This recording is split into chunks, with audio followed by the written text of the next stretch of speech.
Yeah. Intonation.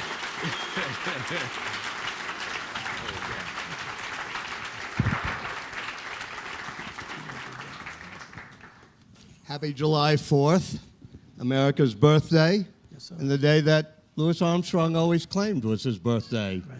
And in some ways, that shows how jazz is part of the fabric of America. We've been talking also all week about race and how race is the fabric of bringing together jazz and then bringing America into jazz. And so I hope we can do a little of that today. I first met Jon Batiste when I was with Wynton. Sit in the middle. Make him sit in the middle? Whoa. He has the suit on. He has the suit on? I don't have the toys. 5 or 6 years ago, we were somewhere, and Wynton and I were doing something, and Jon was a backup player. I'd known your uncle, Lionel Batiste, from the Treme Jazz Band, and so thank you for both for being with us. We talk about how race is the beginning strand of jazz. In some ways, it starts with the emancipation in the 1870s, 1880s, as the plantation freed slaves come into the cities and bring with them some of the music. And maybe if you could start there, help me out a little bit. I mean, there are great songs from the plantation blues, like Motherless Child. And when you think about Motherless Child, it's because somebody had been sold down the river and left it and been split up as a family. And so it's that type of blues that people bring at the very beginning. Do you want to explain that? And I want to make also the observation that the word plantation was the English system, how they dealt with the Irish. Mm-hmm. So it's interesting that the English had a plantation system to exploit the labor of the Irish. It came to America, it was called plantations. And when people in the 19th century heard the spirituals, they said they sound just like Irish folk songs. So it's important to understand that the root of Afro-American music and the root of all American music is Anglo-Celtic music. The harmonic roots and the folk songs, the use of the sixth, and all the things that we're going to hear in Motherless Child that J. Bat is going to play, that has its, as a matter of fact, St. James Infirmary, which is a New Orleans song, was originally an Irish song. Right. Can you do both? I love St. James. Sure. Go for it. You know, all right. You want F minor? Yeah, F minor. Yeah. You could do Motherless Child. We're just getting it together now. No rehearsal. Right. We could do Motherless Child in the St. James. Okay, you do the, You do Motherless Child first. Motherless Child. You got it. Motherless Child.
Motherless Child in St. James Infirmary. That was deep what you put in there.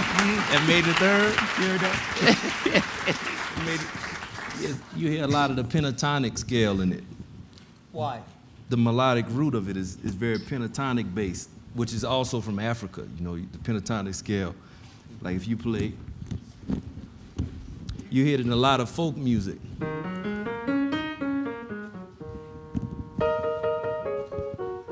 also a lot of Eastern music. So it's Celtic, Eastern, folk, Have that Right. as a and then root. the blues of the plantation. And then they get to New Orleans, and there's Congo Square, because the blues is in 4/4, right? Right. And then how do you get to syncopation in Congo Square? Okay, we have a kind of ironic situation. Many times, if we just take when the founding fathers when they were framing the Constitution and the Constitutional Congress, you have a lot of things that are not congruent. Like the North is the reason that the slaves were considered 3/5 a person, not the South, and because they didn't want the South to have those votes. So you have a lot of things that Congo Square came about because New Orleans was controlled by the French, and the French let slaves play drums. But the Spanish also controlled New Orleans for a brief period of time, and they were the most lenient. If you could survive them, they didn't kill you. You have many more rights under the Spanish than any other colonial.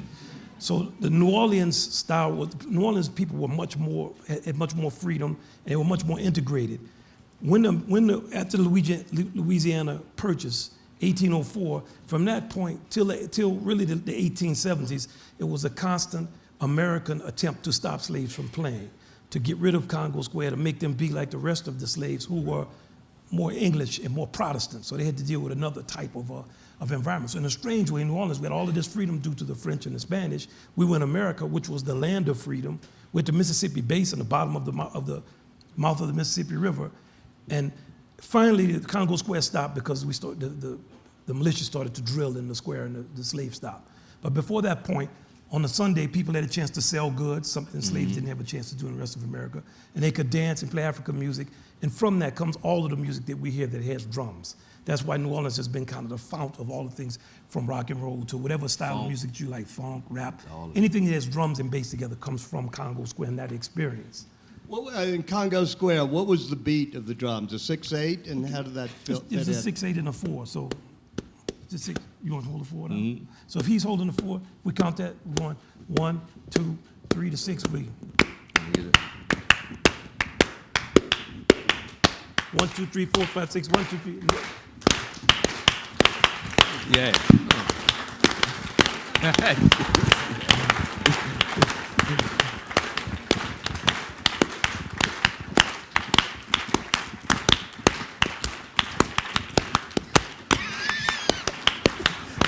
Okay, so I'm gonna tap out how that became a swing rhythm. Okay, I'm gonna show you how the evolution of that rhythm in America, it leaned more toward the 4. He's just laughing because I was making up stuff on it. Okay, it comes from now interesting. It's like an Irish jig. Okay,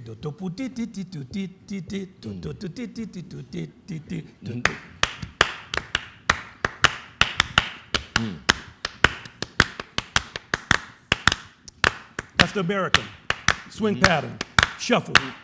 Yeah. Dum dum dum dum dum dum dum dum dum dum dum dum dum dum dum dum dum dum. Marches.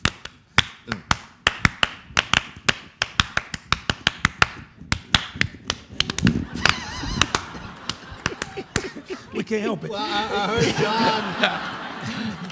John talk about marches, and that's when all these Spanish-American War veterans are coming back and hocking their horns in New Orleans.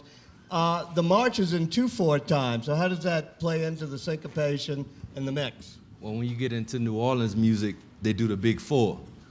And that's the accent of the 4th beat, where marches are very straight. The tuba and the bass drum are together. Boom, boom, boom, boom, boom, boom, boom, boom, boom, boom, boom, boom. I'm glad they the were part in this time. Go ahead. So then, what happens in New Orleans music, from the African influence of Congo Square, is they start adding more syncopation based on that 6/8 rhythm that we were just doing. And that makes the beat dance a little bit more.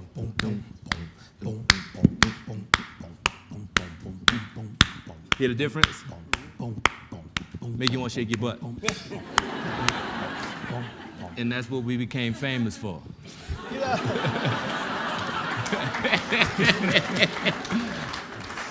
So it's already a pretty amazing racial mix, which is the New Orleans of French Creole orchestras, the people returning back with the marching bands and stuff.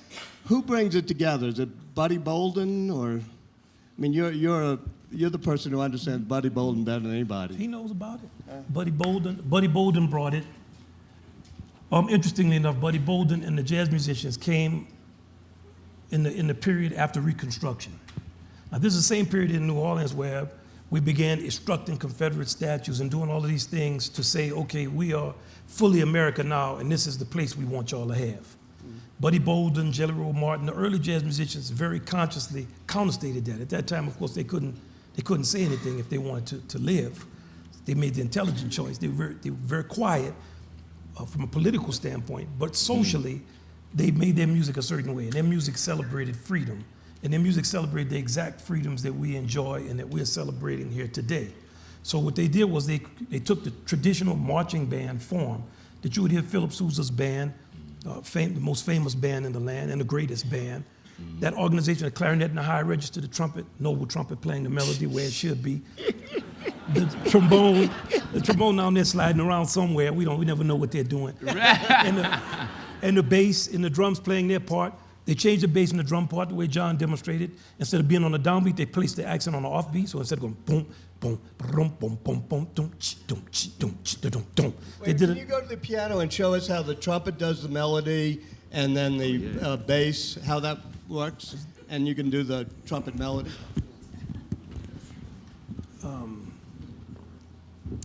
Stars and Stripes.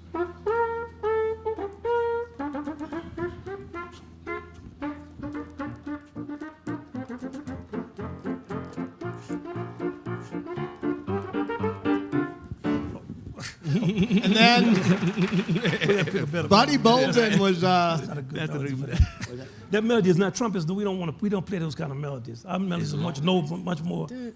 We play longer melodies. How about I thought I heard Buddy Bolden say? Yeah. Okay. Okay. What Buddy Bolden did was he started to syncopate rhythms, and the syncopation is when you bounce around on off beats. Here's an example of it. If I say.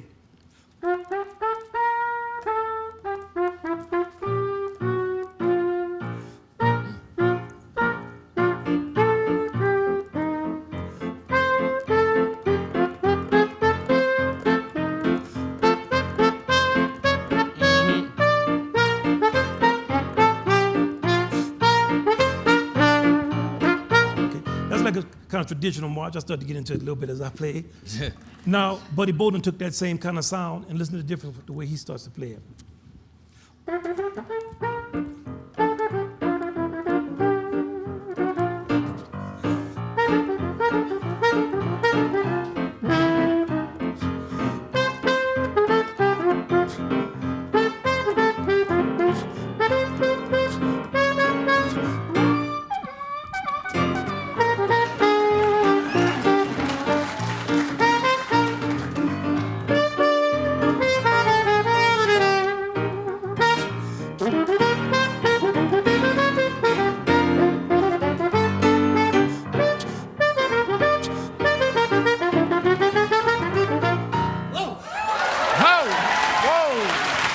Watch out.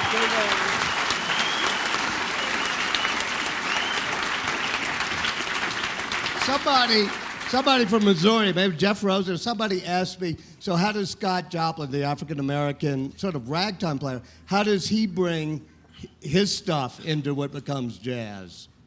Well, ragtime is based a lot on march music because the left hand of what the piano is doing is what the bass drum and the tuba are doing in the march. And the melodies, that's when you put the trumpet melody, ding, ding, ding, ding, with the clarinets. So, show him that left hand, J-Back.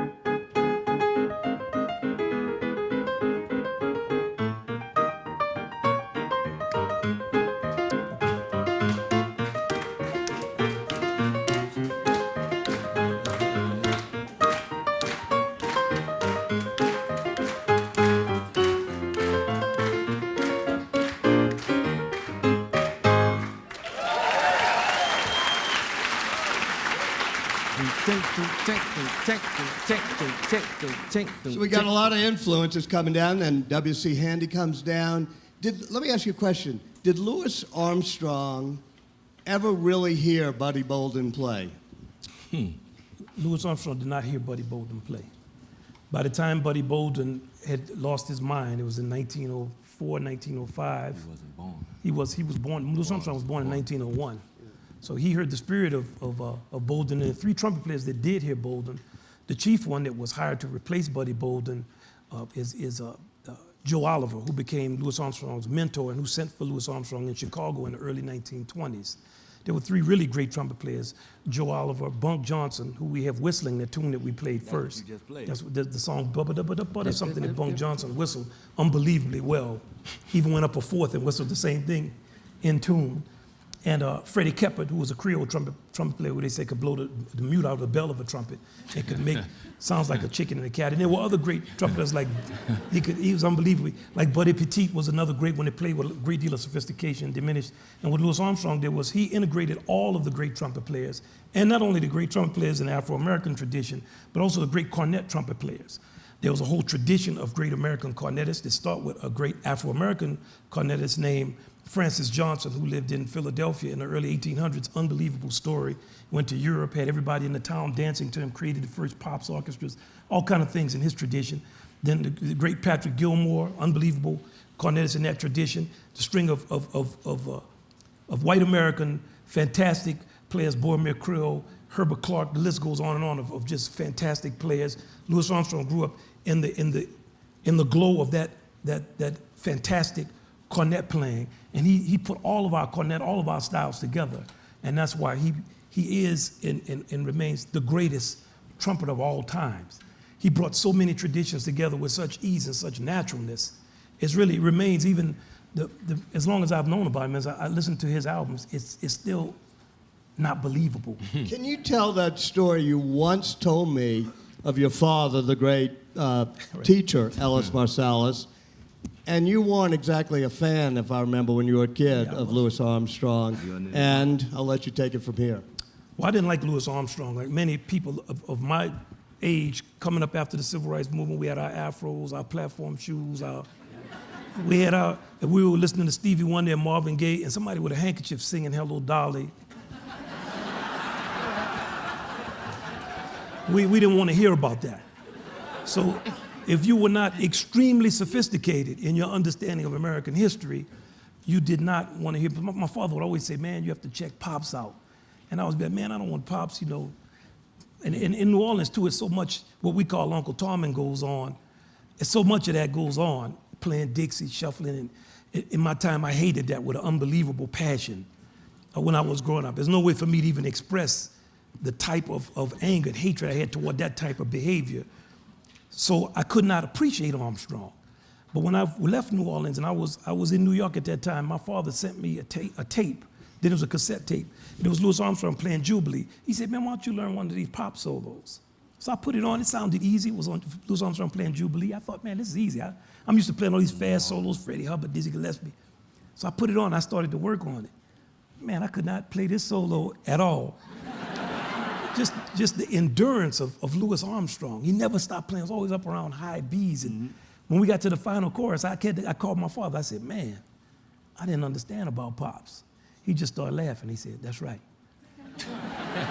And Louis Armstrong I was once in Argentina with some people, and a song came on the record of Louis Armstrong playing. He didn't know who it was, and he said, "Man, who is this trumpet player? They play tango better than anybody who plays tango." He was a tango musician. He plays better than a tango musician. Who is that? I said, "Louis Armstrong." I'm going to throw you a curveball, which we hadn't even discussed this. But you mentioned King Oliver, Joe Oliver, who is the band leader and mentor of Louis Armstrong. And at one point, they record West End Blues with Louis Armstrong playing second cornet, right? I think he's still playing cornet, not trumpet. And it's kind of straightforward. And then I guess King Oliver gets sick, and they record it a month or so later, and he does a 17-bar cadenza intro that almost to me is the beginning of jazz. Do you want to try that or show it or get really mad at me for mentioning it? You want to play it?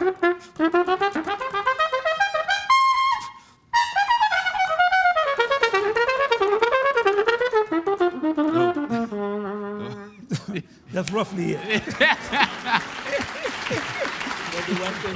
Yeah.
Huh.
If I'd have known,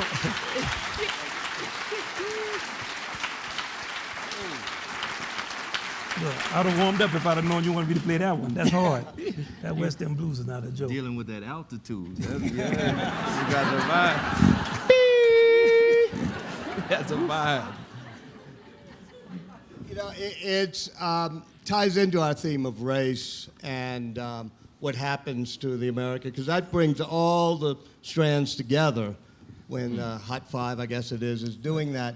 But if I remember correctly, growing up, West End was a beach and park at the west end of Lake Pontchartrain. And when that song was written, it was one of the places that was integrated, because New Orleans had integrated beaches and integrated parks then, and there were cutting contests. And then the Jim Crow laws came along, and you could no longer have those integrated beaches. And that's right when that song was written. I don't know if you remember growing up with West End Park. Right, that's a little before me. But before you too, right? That's more. They would have parks and beaches in the 1800s before. Then after the Robert Charles riot of 1900, there was a riot where a guy got tired of being messed with, also involving Afro-American and police, and he shot some cops, and then the town went crazy, killing people. Every early jazz musician references that moment of just then it became strictly segregated, and it was a big riot. It was a copycat kind of by a guy named Mark Essex got on the top of the Howard Johnson building in 1970 and began shooting people, and that crime 70 years later is linked with Robert Charles. Robert Charles was a person actually from Mississippi, a person of very deep consciousness. He just he was tired of being messed with. He was with his nephew or somebody that looked up to him, and they got him on the wrong day. You know, my great uncle was born in 1883, and he used to always say, it always depends on how something hits you. You know, and a good friend of mine that is a policeman told me a lot of times he hates to go on the worst calls or domestic calls. He said he'll go into people's homes after some horrific crime has been created and they know what has happened. And he said he always his counseling is just, let's just stay here in silence. He said people are always crying and they're always sorry but it's that moment. And he says in that moment, you have to master that moment. And after that, you've always talked about how there are two strains of American jazz that kind of split because of that. Why don't you give us some examples? Well, I was speaking more of two forms of music. One form is the form that the country had the greatest appetite for and still does, which is the minstrel show. The more of a fool a black person could be, the more ignorance could be ascribed to us, the more we could be shown as debased, the more we could be dehumanized, the greater the audience and the most amount of money. That still continues with rap music. There's a excellent rap film made by a guy named Hunt. I'm sorry, Brother Hunt, I forget your first name. I love you, though. And in that, one of the rappers observes, yeah, when I'm just rapping, I'm not getting the suburbs and I'm not making those. But as soon as I start the N-word and I start all this killing and murdering, man, I'm getting, this is where the bread is coming in. So we still remain a country enamored with the minstrel show. We had a good 100 and something years of it if we take when it first started with Daddy Rice in the 1830-something, early 1840s, in the Christie minstrels and all the different minstrels, to the end of the Amos and Andy radio show. We had a good 100 years of it, and then it came back. So there's always that other strain, which is the Fifth Jubilee singers, Buddy Bolden, Duke Ellington, the strain of jazz, which is always trying to counterstate. Now, another thing I want to say about race relations in America, it's never black versus white. It's always black and white versus white. You could go all the way back to the Underground Railroad. It was never a black enterprise versus a white, because the actual concept of blackness itself is not real.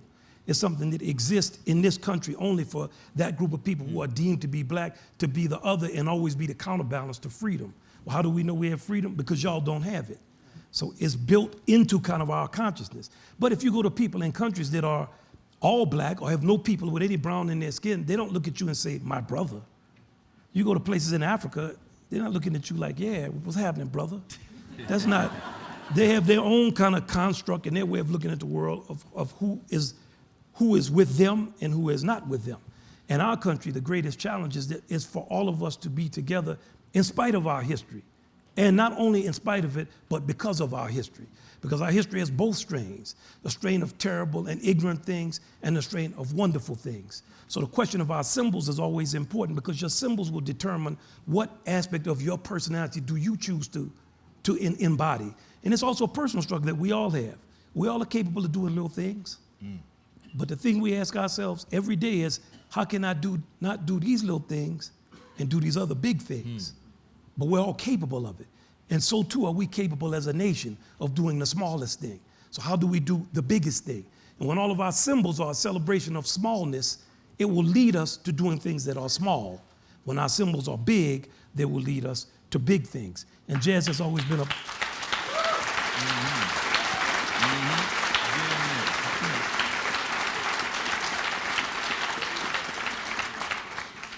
Mitch Landrieu was here earlier this week, and he talked about you, because you and I and many others are on our 300th birthday of New Orleans celebration. And Mitch said that you told him, fine, but take down the statue of Robert E. Lee because of the symbol of what it was. He said, you know, he had always gone around that circle, not paid any attention, not even know who's the guy on top of Lee's circle. And you said, yeah, but we know. Well, my great uncle told me about it first. We used to ride the belt in New Orleans. I remember when my uncle was born, 1882, 83. So his consciousness was very different. It was put up right when he was born, and that's part of that symbol, is that Robert E. Lee never came to New Orleans. He never was there.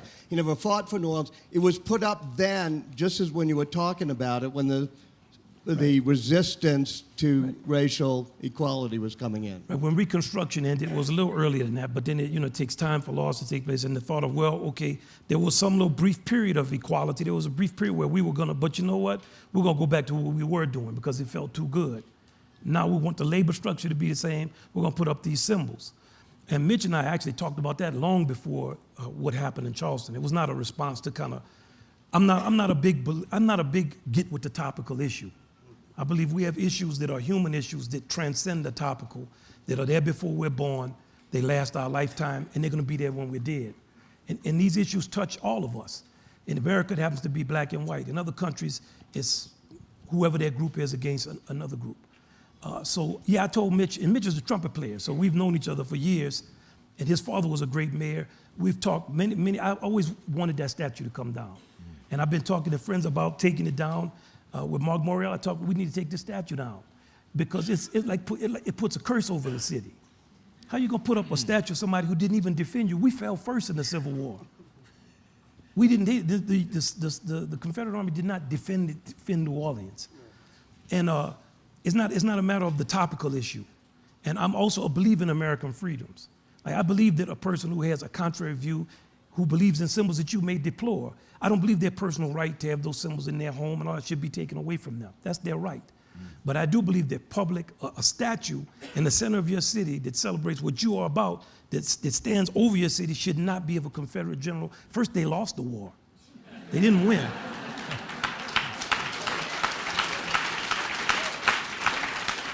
I agree with you, and inspired by you, I wrote something for the Picayune last week.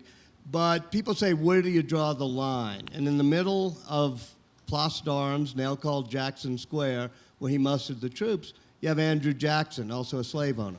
I don't have a problem with it. There were many slave owners at that time, and that was American life.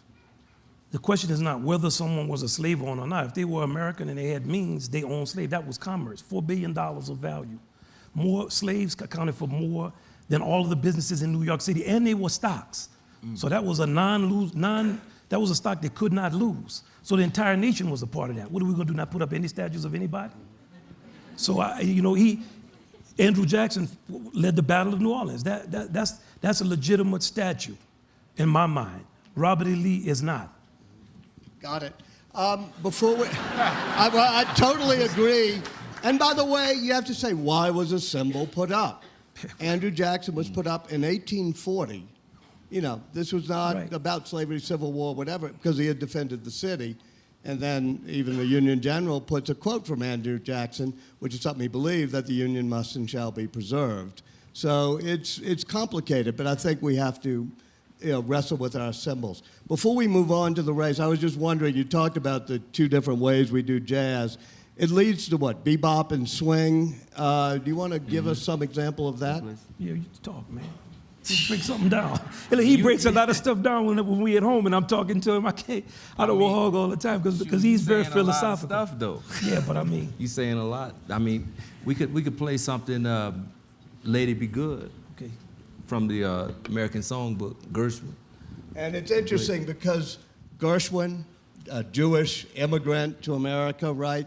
All of a sudden, you see more strands coming in to what we call our American music that we invented. Lady Be Good. Yeah. Right. We could go in E flat. F.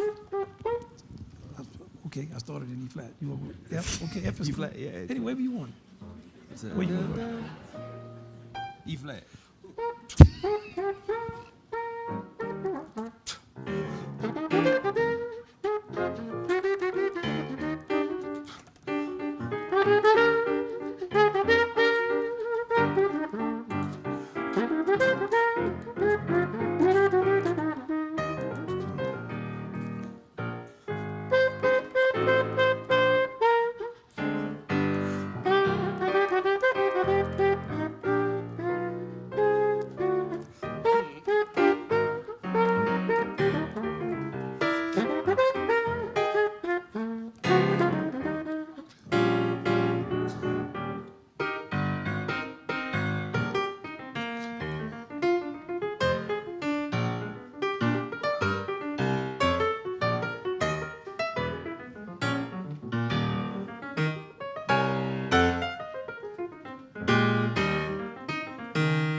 Bravo.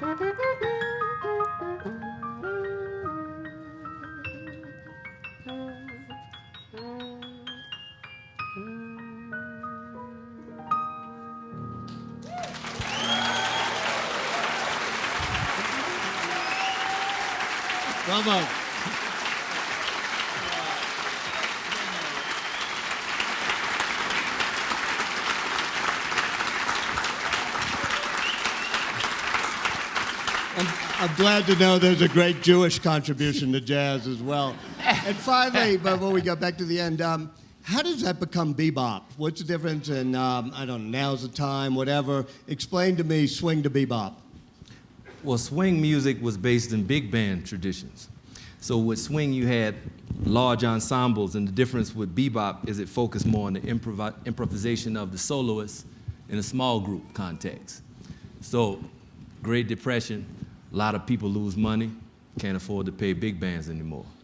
So now, geniuses like Charlie Parker, the Loneliest Monk, they come up with this concept of taking American popular song, and they're listening to classical music, European classical music, and taking harmonic concepts from there, taking music from Stravinsky, all types of stuff, and putting it into the American popular song, and figuring out different ways to push the harmony and the rhythm even further. It's art music. And it also was a political statement because they were black and they were oppressed. And they wanted to be looked at as artists of the highest regard. But society didn't see them that way. So they had a lot of torment. Charlie Parker was a genius of the highest order who didn't get respect for what he could do and died young. But what he contributed to music is up at the level of the greatest Picasso, the greatest of all time in any art form. So swing really was something that was more social, and bebop became a lot more insular. People started to deal with the art form and trying to figure out ways to push it forward, irregardless if the audience wanted to dance or not. And a lot of people say that hurt the music. Marcus Roberts says it hurt the music a lot. Louis Armstrong said it did, right? Well, I want to clarify one thing about it, is that Dizzy Gillespie took a big band on the road and was a jitterbug dancer. So he always wanted people to dance to the music. Bebop was a complicated music, and the ballroom tax killed the big bands. So the big bands lifted us out of the Depression. Benny Goodman in the mid-30s, he lifted us. It was part of the lift out of the Depression. After the war, the ballroom tax, and the Musicians Union in the war struck as one of the dumbest strikes ever of a non-essential business in wartime. And I think the public never forgave us. Because there was a time that you could not get elected president if you didn't have the vote of the Musicians Union, believe it or not. It seems like a joke now, but we had a lot of power at that time, musicians did. When we struck over reuse fees or something in a war, I think the public, and that was the rise of Frank Sinatra, because at that time singers were not considered to be musicians. So they continued to record. Musicians, instrumentalists did not record. So the public said, great, we like him better anyway. Cute. We can, and you know, bebop. From then on, singers took it. From then on, singers became the most popular. Yeah, the front man. The bebop musicians played faster, but Dizzy always wanted people to dance to the music. And he started off in a kind of argument battle with Louis Armstrong. But Dizzy told me himself, he said, listen, bebop was about integration. We were not trying to be segregated. We always had integrated bands. We were thinking about it, and we wanted to integrate not only with white Americans, but also with all our Latin brothers and sisters. I played with Chano Pozo. I put together these big bands. We were talking about absolute complete integration. That was our goal. And another thing he said is that I moved around the corner from Louis Armstrong so I could just sit in his house and hear him talk. And he said, there's never been any person on earth like this man. He said, I took advantage of living around the corner from his house. And I was always up in his house listening to him tell these stories. And anyway, you know, he liked that too. Do you want to, is there an example of the bebop? I don't know, now's the time or whatever you want. Maybe we could take the tune we just played and just play kind of. Bebop style. You want to do that? Yeah. So we'll take Lady Be Good and we'll play the same tune we just played. We're playing kind of in a swing style. Now we'll play more like a bebop style. We just keep the same tempo, just double time, yeah.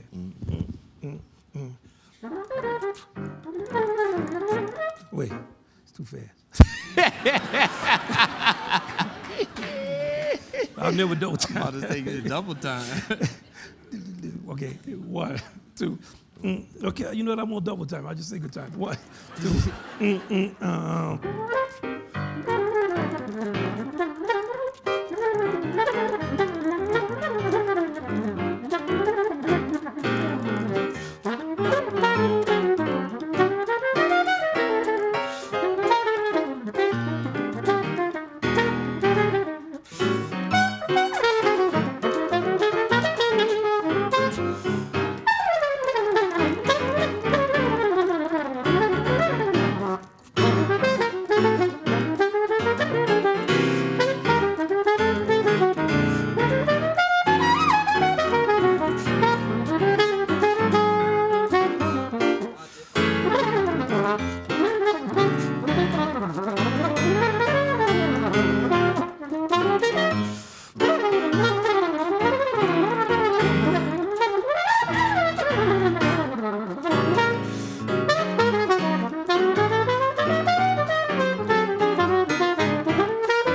I was trying to get in there with him. I like that new rhythmic theme. I turned it right on the other side of the beat. Well, we've come all the way from Buddy Bolden, Congo Square to Thelonious Monk. And one of the things I've heard you talk about some, Wynton, is generations and how sometimes we aim things too much to the youth instead of the wisdom of the generations. You come from 3 or 4 generations of musicians, so does Jon. Tell me about your thoughts there. I just feel that I think it works above and below because we're all a part of one generation.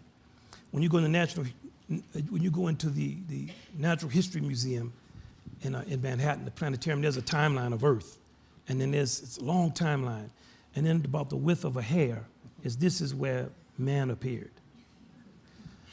And the thought, I think in our country, in the 1950s, when we realized that there was some money to exploit puberty, parents' money, there became the kind of misconception of a generation and a generation gap. Now that 60th generation did create great change in this country, driven by the youth. And America has had several reform movements, the farmers' movement. There have been movements that are reform movements. That particular movement in the 60s was led by the youth. And the centerpiece of that movement was integration. The centerpiece of rock and roll, ironically, was integration. The Moondog Show was about Alan Freed. His shows he brought to them was about integration. People had separated themselves and moved to the suburbs, didn't want to be by. Alan Freed, the disc jockey, was like, no, we're not going to play just white covers of these songs. We're going to play the black songs, and I'm going to put on shows that are integrated. He lost the TV show, American Bandstand, the equivalent of American Bandstand, because he wouldn't have a non-integrated band. So we see this strain running through our history. Now, to add to the confusion, we have segregation by generation. The older people need the younger people, and the younger people need the older people. So we have a joke sometimes at Jazz Lincoln Center. We say we got to follow our younger generation. And then we say we got to follow our older generation because we're intertwined, we're linked. You're a kid now, you're not going to be a kid. You're going to be old. That's what happens. And then you're not going to be here. That's a fact of life. So when a lot of stake is put on you because you're young, you say, well, my generation. What's your generation? You're representing something. You're not necessarily your generation. 6 people come up with some technological innovation, and it's our generation did that. Most of us don't even know what that is. And that's true of anything. Beethoven is the German people, but Beethoven was Beethoven, not the German people. He represents a thing in human beings that is timeless. It crosses all lines of tribalism. So I find it with younger people and with older people in this country, I see strict segregation. I just see younger people are just an exploitable market for us, and we started providing them with all of these things. Now we've gotten to the point to where we're selling them pornography. And at a certain point, you're selling pornography to your kids, 11, 12, 13 years old. How are they going to survive that? Then it becomes a belief in the generation gap. If you look at pictures of your kids at 19, 12, 13, they don't look like something from another planet. They're just young versions of old people. And it's like, you start to believe that. So I always tell Jon, like I've known him since he was a kid. And I always loved him. I first met him, he was 13 or 14. He's from Kenner, Louisiana. And he actually from Lincoln Manor, and I'm from Kenner. I'm from Kenner. It's unbelievable. Somebody from Lincoln Manor. I think because Lincoln Manor is rough too now. And they had yellow and black uniforms. So I always remember yellow and black. But to see somebody is 28 or 27, the age of my oldest son, out here playing, can play all of this music, can play Monk's music, knows how to play ragtime, understands about music. That's what my father and the musicians wanted. That's what Dizzy and them wanted. And we're all a part of a continuum. That's what George Gershwin wanted. And our continuum is integrated. Our continuum is not segregated. And it's important for us to have our young people be in that line and not get caught in a kind of meaningless, my generation, young people want this and that. People want to do the things that they've always wanted to do. Thank you. Let me end with a question to bring it back to race and our discussions this week, which was the legacy of Charleston. And you told me that Stephen Colbert, as most of you know, Jon starts in September as the band leader on the Late Night with Colbert. Oh, yeah.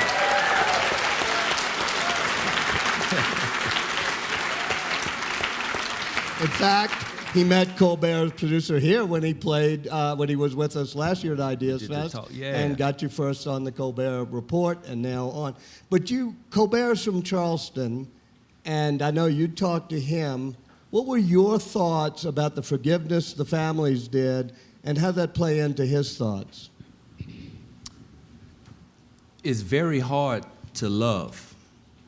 It's very difficult to love your neighbor. Something that happens when people get hurt is they build resentment and they build a sense of barriers with the other people who may have done something for whatever reason. The guy who shot these people, I'm sure he had a mental illness, which brings up issues about how do we treat mental illness, how do we deal with that, how do we address that early. But we were talking about the idea of people coming together and really being ready to do that right now in this generation. This generation is something that I think is very much like a lot of the other generations in the past. But there's a very special thing that each person brings to the table that only they can bring to the table. There's never going to be another Wynton. There's never going to be another me, another Walter. We all have something special to offer and unique to offer.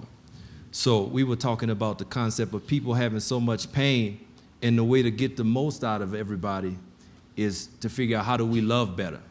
You talk about the victims of the shooting who forgave the shooter. How did they have the ability to bring themselves to do that? That deep level of consciousness and love that comes from, it just comes from being on earth and deciding to do that, being willing to do that, like we were talking about on the phone. You have to be willing to love. And he was just basically saying that this is the time that I feel people are really ready to hear that. And there's still gonna be minstrelsy. There's still gonna be a lot of people doing shenanigans in popular culture. But like you said, it's never really going to be over. It's never gonna end. But I do think right now is a seminal time. And we can say something. You get these windows to say something. It's like golden eras. They only last about 3 to 5 years average. And I think one is happening right now. Wow. And if there's a song that symbolizes that, it was Valerie Jarrett was saying how when he got to the podium, the president, he paused for a moment and then decided, yes, I'm going to sing it, and I'm going to sing it in C. You know, what key can I do it in? He tried. And it really did. But that song, I think, was written at about the exact same time our nation was born. It was a 1770s Anglican hymn of John Newton that then became a Negro and plantation spiritual that then became part of jazz. And in some ways, it encompasses this, as you called it, golden moment we may have. Amazing Grace.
Let's just keep going.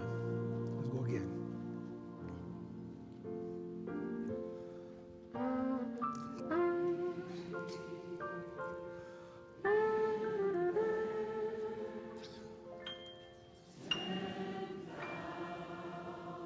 Keep that time.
There it is.